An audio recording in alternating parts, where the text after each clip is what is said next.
പ്രമോട്ട ഞാൻ ഒരു കാര്യം ചോദിക്കട്ടെ, ഞാൻ മരിച്ച ഞങ്ങൾ വേറെ കല്യാണം കഴിക്കുമോ? എന്ത് സംശയം? തീർച്ചയായിട്ടും.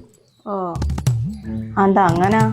അതെന്താ വെച്ചാല് ഇത്രയും കാലം ഇവിടെ ഭക്ഷണം ഉണ്ടാക്കി തന്ന ആരാ? ഞാന്.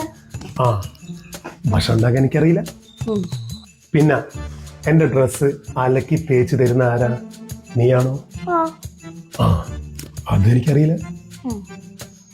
എന്റെ ഈ ജോലി തിരക്ക് കാരണം എന്റെ കുട്ടികളെ എനിക്ക് ശ്രദ്ധിക്കാൻ പറ്റുന്നില്ല. ആ ശ്രദ്ധിക്കുന്ന ആരാ? ഞാൻ തന്നെ.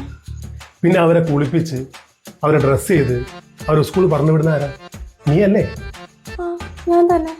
അപ്പോ നീ ഇല്ലെങ്കിൽ എനിക്കിതൊന്നും ചെയ്യാൻ പറ്റില്ല എന്ന് നിനക്ക് അസമായിട്ട് അറിയാം. അപ്പൊ സ്വാഭാവികമായിട്ട് ഞാനൊരു കല്യാണം കഴിക്കണ്ടേ?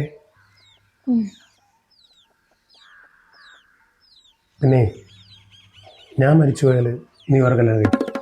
ഒരിക്കലും ഇല്ല. ആണോ? നിനക്കെന്നോട് അത്ര സ്നേഹമുണ്ട്?